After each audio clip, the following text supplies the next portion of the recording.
Ramsumar. I hope I'm pronouncing your name right. Please feel free to correct me once I introduce you as a speaker. Who is a researcher at the Medical Research Council, and we'll be talking about the link between alcohol and substance abuse and women abuse. Dr. Ramsumar has published a number of articles. However, a very important article that I wanted to highlight, as I think that it will be very important to our conversation today, is her article, New Learnings on Drivers of Men's Physical and or Sexual Violence Against Female Partners, Women's Experiences of This and the Implications for Prevention Interventions.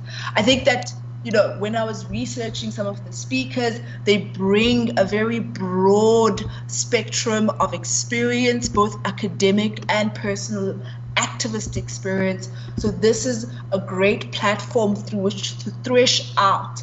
Alcohol has become very topical in South Africa and its connections to GBV during the lockdown, and the impact thereof, not only on GBV, but on the number of fatalities on our roads and the incidences of other interpersonal violence. So alcohol's role in violence broadly has come and become highlighted during the COVID pandemic. So I'm very interested in Dr. Ramsumar's article, but also her research experience brings and highlights some of the, you know, the ways in which alcohol can become part of the mix of contributors. Then we have a commissioner from the Commission for Gender Equality, Lindiwe Octavia Ntuli Xobaka, who will be talking about the link between women who use drugs and the perpetrators of gender-based violence. Ms. Ntuli Xobaka is the co-founder of the Mpumalanga chapter of Progressive Women's Movement of South Africa. She's an ex-board member of Dignity Foundation, an organization that deals with GBV and sex work.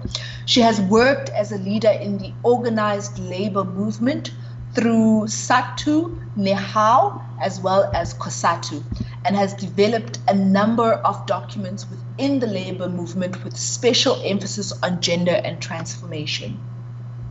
Then we have Ms. Akisheva. I really hope I'm not butchering your name, and if I am, I apologize profusely, who is the regional representative and oversees the UN OC SADC portfolio in all SADC countries under the framework of the UNDC SADC regional program, making SADC communities safer from drugs, crime, and terrorism. Ms. Akisheva began her career as an assistant lecturer, Kazakh State University Law Faculty, before joining the United Nations as a staff member in 2000. Ms. Akisheva has also worked for the Permanent Mission of Kazakhstan to the United Nations in New York, Director of the UN and International Cooperation Division, MFA Kazakhstan, and holds other senior diplomatic assignments.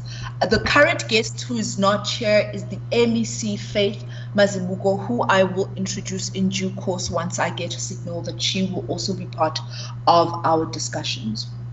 So I wanted to perhaps begin this conversation and open this platform that has been hosted by the CGE by introducing the CGE. The CGE is a Chapter 9 institution.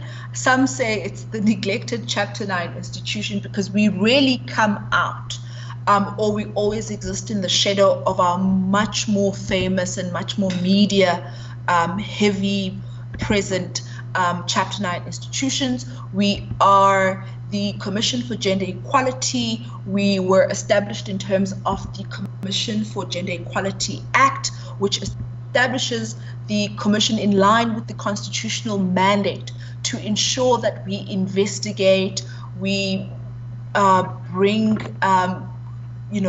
legislative, assess gender equality at the public and private levels. So we are part of those regulatory constitutional bodies that are constitutionally mandated, particularly in relation to ensuring the achievement of gender equality and equity in South Africa, both in the public and private sectors. In introducing this webinar, one of the alcohol abuse in South Africa is ranked as among the highest in Africa, while the country also has the highest incidences of domestic violence in the world. South Africa, like the rest of the global community, was hit by the COVID pandemic, as I mentioned earlier, which led to the imposition of some of the strictest lockdown globally. The lockdown imposed curfew restrictions through the movement of people in order to control the continued spread of the virus. But one of the more controversial restrictions was certainly the ban on alcohol and cigarettes. Particularly for our focus for this webinar is the restriction and the control of alcohol. And this highlighted alcohol and the role that alcohol plays